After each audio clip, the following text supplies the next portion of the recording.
Boa noite, galera, tudo bem? Bom, conforme combinado com vocês aí, a gente vai falar um pouco nesse vídeo aqui sobre o slide que eu disponibilizei para vocês aí na segunda-feira. Então a gente vai falar o quê? Sobre impressão de códigos especiais. O que é isso? Bom, eu comecei o slide aqui com alguns códigos, então vocês podem ver aí que nessa tabela a gente tem duas colunas, à esquerda com o código e a coluna direita mais ou menos explica o que cada um desses códigos faz. Então a gente tem ali barra N, barra T, barra B, barra F, barra A, barra dois pontos, barra barra e percentual, percentual. Bom, como que a gente vai utilizar isso? Bom, como a gente já viu na aula anterior, o comando que a gente usa para imprimir na tela uma mensagem, para aparecer uma mensagem para o usuário que estiver visualizando, é o comando printf. Na verdade, o F ali é de imprimir formatado. A gente tem a opção de usar só o print, porém aí a gente não pode realizar a formatação. E quando a gente usa o printf, a gente pode aplicar a formatação. A formatação se dá, inclusive, através dessas opções aqui de códigos especiais, certo, gente? Então, vamos ser um pouco mais específicos. A gente tem aqui o primeiro exemplo. É um exemplo de um código aí que vai fazer algumas impressões na tela. Bom, vou transportar isso aqui para o dev++. Então, a gente vai fazer aquele mesmo esquema lá que a gente viu na aula anterior. Arquivo, novo, arquivo fonte. Legal, vou colar aqui. Então, aquela estrutura padrão que a gente já tinha visto. Em cima aqui, vamos falar que é um cabeçalho.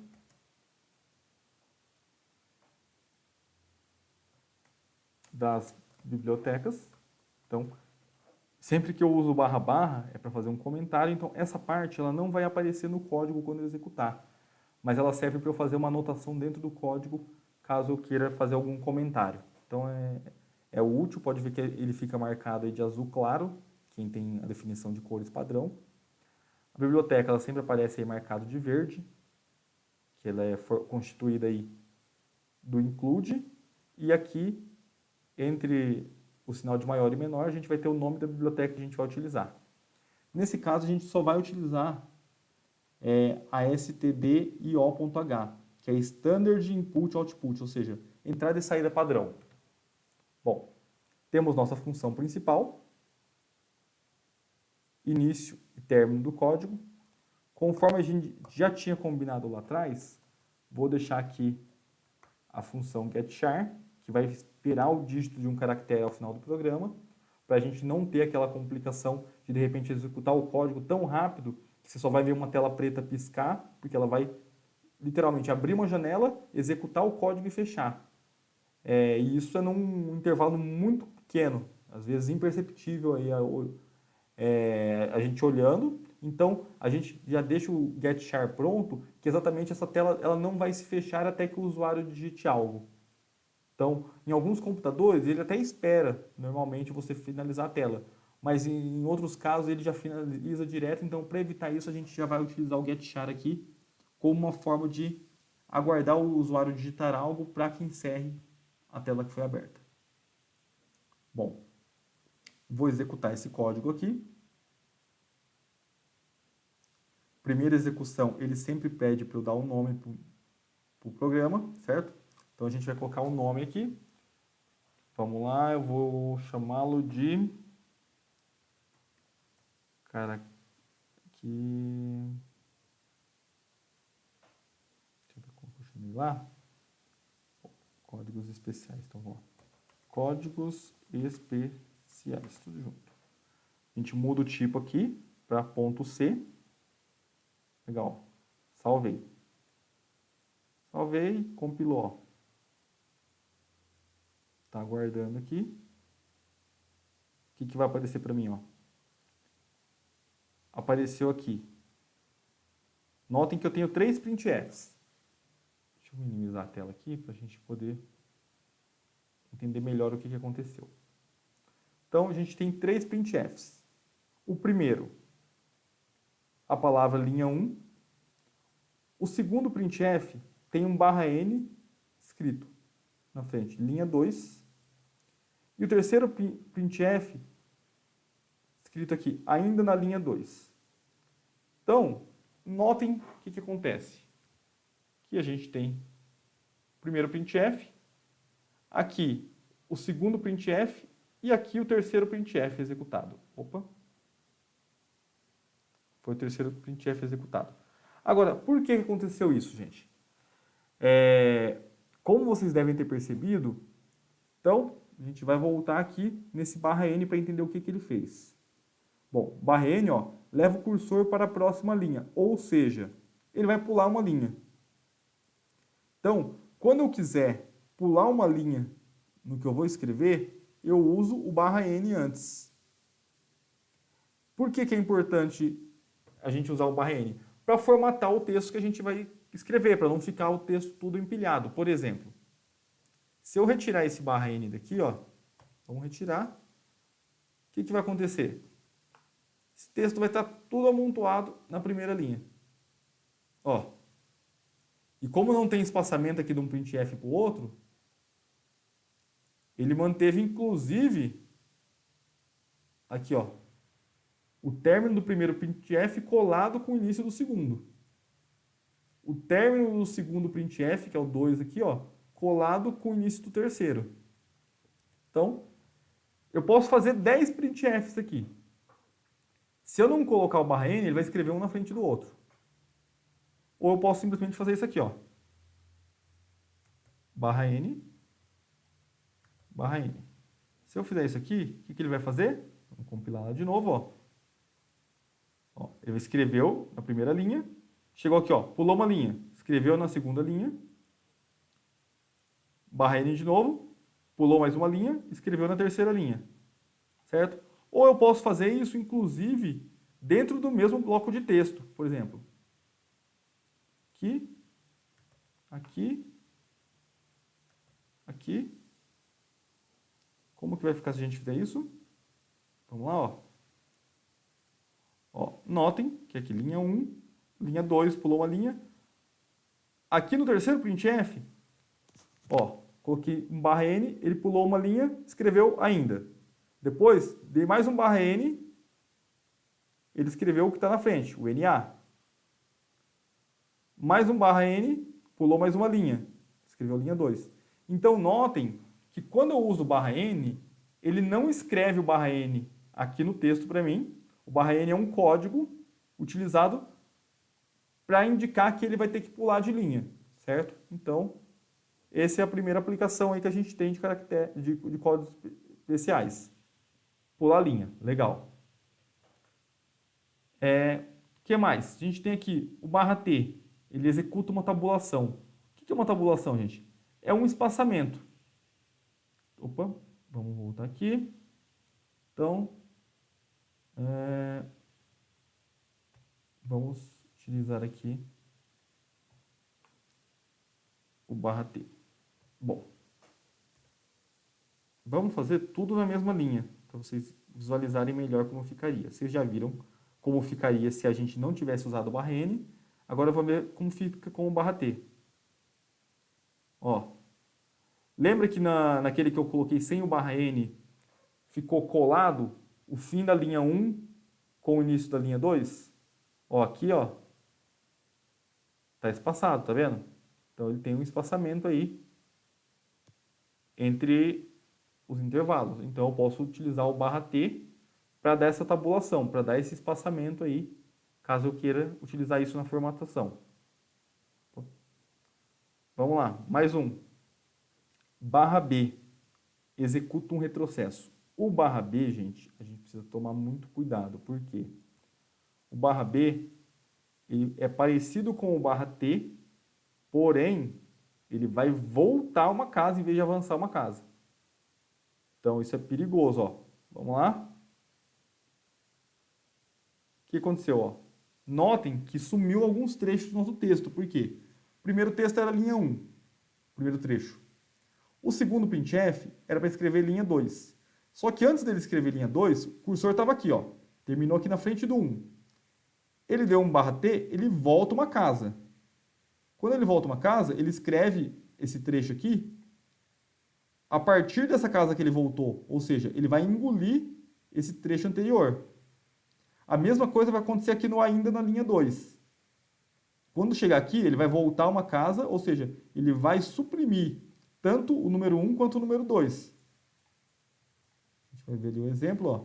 Então, tá vendo, ó? Linha, em vez de aparecer linha 1, já começou. Aqui era para ser linha 2. Mas o 2 também foi suprimido, e aí eu já continuei, ó. Linha, linha, ainda na linha 2. Ou seja, o barra B, ele retornou ali e engoliu os caracteres que tinham antes deles. Ou seja, quando a gente usar o barra B, a gente tem que tomar muito cuidado para não apagar parte do nosso texto aí. Então, é um negócio muito situacional e tem que tomar bastante cuidado na hora de usar. Bom, vamos lá. Mais um aqui. A gente tem o barra F. Leva o cursor para a próxima página. O que isso vai fazer, gente? Vamos lá. Barra F. Barra F.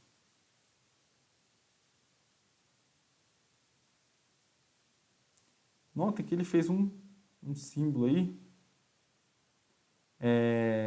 Isso aqui é como se fosse uma quebra de página. Para o nosso uso, isso não vai fazer muito sentido.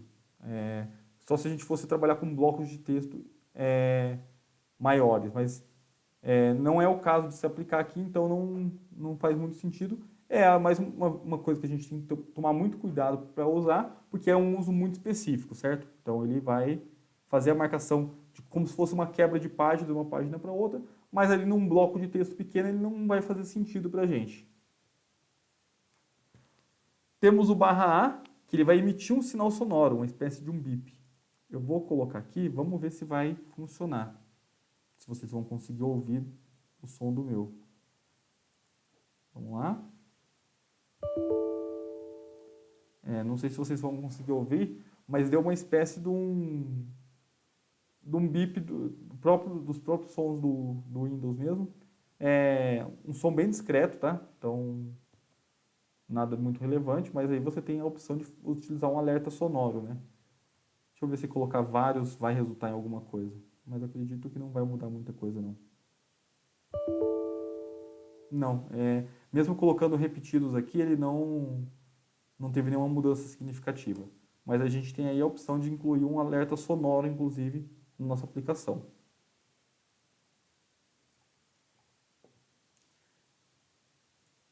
O que mais podemos utilizar? Aqui, barra 2 pontos. Por que existe esse barra 2 pontos, gente? Notem que quando a gente escreve algo dentro do printf, a gente tem por obrigação colocar 2 pontos para iniciar o texto e para finalizar o texto. E se eu quiser colocar 2 pontos aqui dentro, ó, vamos colocar aqui, se eu quisesse colocar 2 pontos aqui, o que ele vai entender? Ele vai entender que meu bloco de texto ali acabou. Quer ver, ó? Vamos lá. Linha 1, linha 2, ainda na linha 2. Ou seja, ele não escreveu nada ali, ó. Ele entendeu que aquilo ali era um vazio. Por quê? Porque, na verdade, ele entende que os 2 pontos eles servem para você iniciar ou terminar um bloco de texto. Então, se eu quiser inserir os 2 pontos dentro do meu texto mesmo, eu preciso colocar uma barra antes. Então, vamos colocar aqui, ó. Colocar a palavra teste. Então, se eu quiser colocar a palavra teste entre aspas, eu vou ter que fazer assim. Colocar um barra 2 pontos antes e um barra 2 pontos depois. Para indicar que o que vai ser impresso na tela são esses 2 pontos aqui, e não a barra, certo? Então, ficaria assim, ó. Certo? Aí notem que aqui apareceu os 2 pontos para mim, ó. Dois pontos. 2 pontos, não, perdão. As aspas duplas, tanto para abrir quanto para fechar. Certo? Mais uma alternativa. o caractere de barra. Como a gente utiliza a barra para poder abreviar esses caracteres especiais, se eu quiser escrever de fato uma barra na tela, eu vou ter que colocar duas barras. Uma para iniciar o caractere especial e outra que é realmente a barra que eu quero imprimir ali. Ó. Então, eu vou colocar uma barra aqui antes do teste e uma barra depois. Notem que vai aparecer só uma barra aqui e uma aqui, certo? Vamos lá? Ó. Então, se eu quiser escrever barra na tela, a mesma coisa. E por último, a gente tem aí dois sinais de percentual. Por que a gente tem dois sinais de percentual ali? Conforme vocês viram na aula anterior, a gente usa o sinal de percentual para poder indicar o tipo da variável que a gente vai trabalhar, lembra? Então, por exemplo, se eu uso o percentual D, é uma variável do tipo inteiro. Se eu uso um percentual F, é uma variável do tipo float. Se eu uso o percentual S, uma variável do tipo string. Percentual C, uma variável do tipo char. Ou seja, a ideia do percentual aqui é parecida com a ideia da barra. Ele já é utilizado para você fazer uma marcação especial. Ou seja, se eu quiser de fato escrever um percentual na tela, eu tenho que colocar ele duas vezes. Então, por exemplo, vou colocar aqui 100%. Para escrever 100% na tela, eu teria que colocar duas vezes. Uma para marcar caractere especial e o segundo para colocar de fato o que eu quero escrever. Então, ficaria assim, ó. Aqui, ó, 100%. Então, basicamente aí, as opções de caracteres especiais que a gente tem são essas. Opa. Conforme vocês viram aqui nos slides, eu coloco mais alguns exemplos, tá? Então, eu coloco um exemplo aí do barra N, um do barra T, do barra B ali. Coloquei um ali utilizando o barra e as aspas. Coloquei outro exemplo com os sinais de percentual. Enfim, eu fiz exemplos testando todos os caracteres especiais que a gente pode utilizar, os códigos especiais, certo? Outra coisa que a gente vai falar um pouco aqui é modificador de casas decimais. Então, por padrão, a maioria dos compiladores de C exibem os números de ponto flutuante com 6 casas decimais. O que são isso? As variáveis do tipo float, os números reais. Então, para alterar esse número, podemos acrescentar um ponto N ao código de formatação de saída, sendo N o número de casas decimais pretendido. Tá meio estranho ainda, vou dar um exemplo aqui que vai ficar um pouco mais claro isso. Então, vamos lá. Vou copiar esse código para cá. Ele aqui dentro. Aí eu mantenho só o...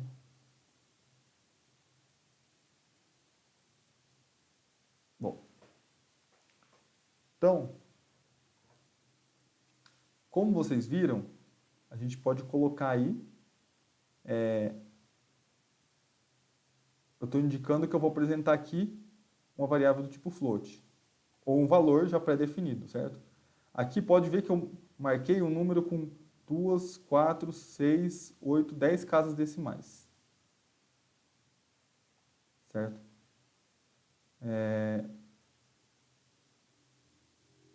Como que isso vai funcionar? A gente tem ali. Opa. Então, notem, como a formatação é do tipo float, o padrão ele vai ignorar as demais casas decimais e vai apresentar apenas 6 casas decimais. Outro detalhe, notem que o sexto dígito aqui das casas decimais é um 6.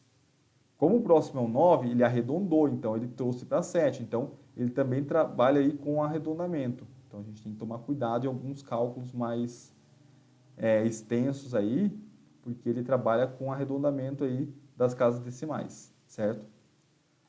Ah, mas eu não quero imprimir string com 6 casas decimais. Faz de conta, eu quero fazer um código lá que vai trabalhar com valores financeiros. Bom, moedas aí tem 2 casas decimais. Para que eu vou apresentar 6 casas decimais? Então, eu quero formatar esse texto. Quero que apresente para o usuário só 2 casas decimais. O que eu faço? Ó, na hora de eu colocar aqui o barra F, aliás, barra F não, percentual F, entre o percentual e o F, eu coloco um ponto e o número de casas decimais que eu quero trabalhar. Então, aqui, ó, nesse primeiro printf aqui, eu coloquei ponto 1, ó, trabalhou só com uma casa decimal. Esse outro aqui, ó, 2 casas decimais, ponto 2. Nesse outro, 3 casas decimais, ponto 3. E aqui, ó, mais uma vez a gente teve aqui a situação. Minha terceira casa decimal, ela era 1. Ó, como está maior do que 5,000, ou seja, ele arredonda para cima literalmente. Aqui a gente tinha um 5, porém, como o próximo número era 1, ele já automaticamente já jogou aí para cima dos 5, ou seja, ele transformou o próximo dígito à esquerda, que era o 1, em 2. Então, ele já arredondou. Então, vocês podem ver que não é um arredondamento tão curto assim. Como que ele trabalharia? Ó, vamos lá. 3. Vou colocar aqui várias casas decimais, só para a gente ver até onde que ele vai arredondar isso aqui. Ó. Se eu colocasse tudo 0 ali, o que ele ia fazer? Ele já ia arredondar, certo? Agora, se em vez de colocar tudo 0, eu colocar assim, ó. 9, 9, 9, 9. Ó. Então, menos que 5. Vou colocar um número menor que 5. Ó. Então, o que ele faz? Se a casa anterior for menor que 50, vamos colocar assim, ele vai arredondar, ele vai manter 1. Se ela for 50 ou mais, ou seja, apesar de a gente colocar esse monte de dígito aqui, eu poderia simplesmente fazer isso aqui, ó. Para ficar mais claro para vocês. Então, o que acontece? Se tivesse ali o 49, ó, ele ia manter o 1. Se ao invés do 49 aqui tivesse um 50, ele já ia jogar a próxima casa por 2, ou seja, notem que é um arredondamento bem extenso aí, ele já pega aí as casas decimais e já transforma. Se for menos da metade, ele mantém o número, se for a metade ou mais, ele já joga para o próximo número. Então, quando vocês fizerem um cálculo mais complexo, vocês têm essa possibilidade aí dele não trazer o resultado exato, ele trazer um resultado arredondado, caso vocês diminuam as casas decimais de precisão. Porque mesmo que você apresente só 2, 3 casas decimais, ele vai considerar o número como um todo, né? Na hora de fazer esse arredondamento. Ah, mas tá estranho. Vamos lá. Vamos fazer isso em formato de variável aqui. Float. Vamos chamar uma variável aqui. Vamos falar que nossa variável tipo float se chama, sei lá.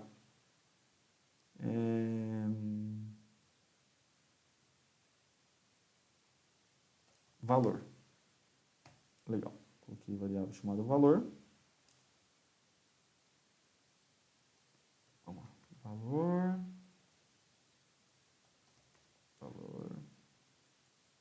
De lance, para não ter que ficar escrevendo a mesma coisa várias vezes, a gente atribui uma variável e coloca um valor específico nela. Como que a gente faz isso? Coloca aqui, valor igual a 55 ponto. Outra coisa importante, nas casas decimais a gente vai trabalhar com ponto, não vírgula, tá, gente? Então, 55, 787, 594, 62. Então, vamos lá. Então, ó, notem que aqui ele puxou o valor da variável que eu tinha declarado, que se chama valor, inclusive. Variável do tipo float. Coloquei, ó, 8 casas decimais, porém, ele só considera 6, certo? E como ele só considera 6, nesse caso aqui ele não faz o arredondamento, ó.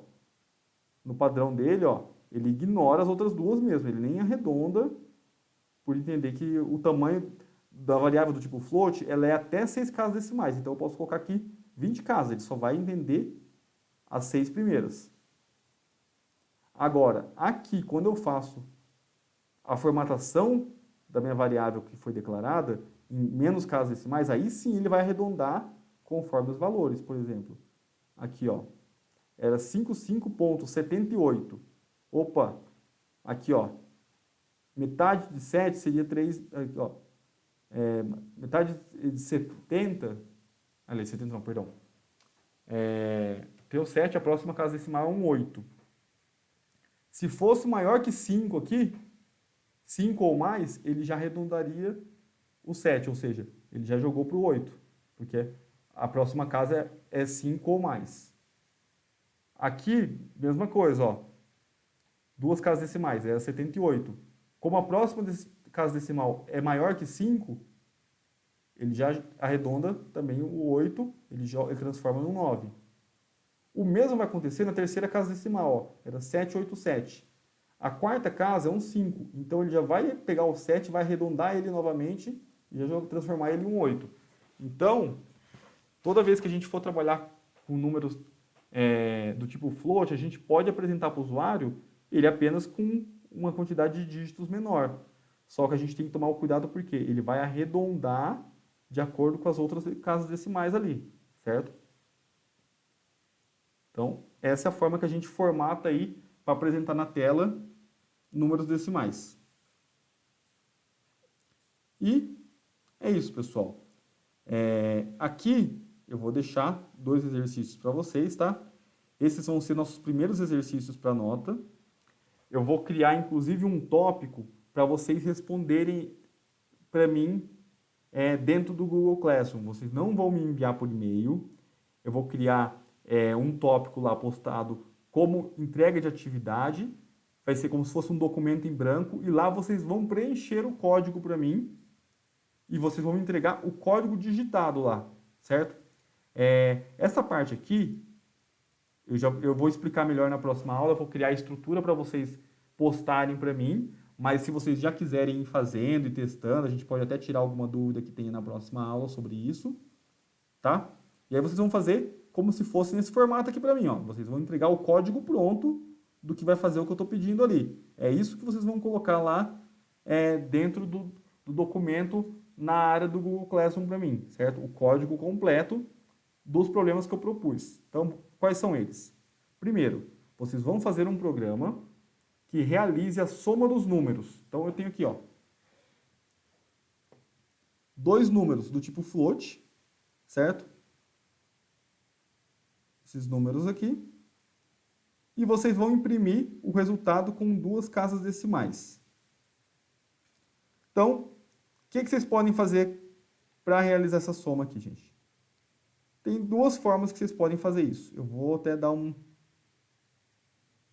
vantagem aqui. A gente pode fazer, vamos chamar aqui, ó, a gente pode fazer da seguinte forma.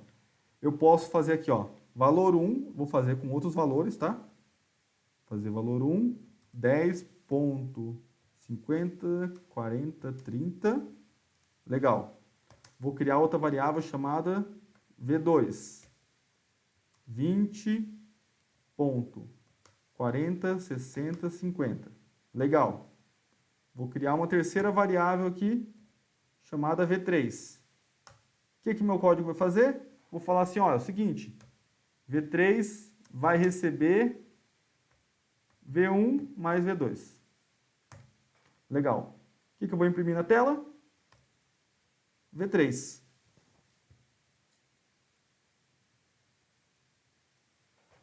Então, o que aconteceria aqui? Se eu fosse executar esse código, vamos lá, ó. Opa, ó. Ele somou para mim aqui o valor de V1 mais V2. Legal. Tem a soma. Ah, mas espera aí, o que o exercício está pedindo lá? Ó, você tem que entregar isso para mim com 2 casas decimais. Eu não quero ver essas 6 casas decimais, quero ver apenas 2 casas decimais. Como vocês vão fazer isso? Bom, que já está fácil, já tem exemplo aí de como faz, então vai ser tranquilo. De que outra forma vocês podem fazer essa soma aqui? Ah, não quero declarar variável, professor, vai dar muito trabalho.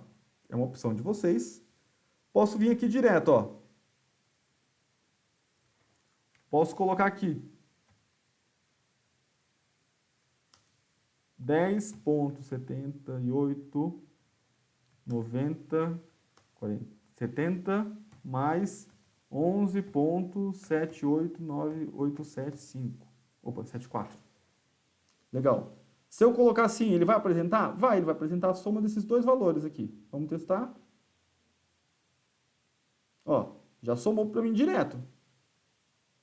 Então, dessa forma também dá. Só que, mais uma vez, eu não quero as 6 casas decimais, eu quero só 2. Então, aí vocês vão ter que resolver isso. Segundo, vocês vão fazer um programa que vai imprimir. Eu quero uma saída que tenha 3 linhas para mim. Na primeira linha vai aparecer essa data, 02/3/2020. Na segunda linha, Sumaré, cidade Orquídea.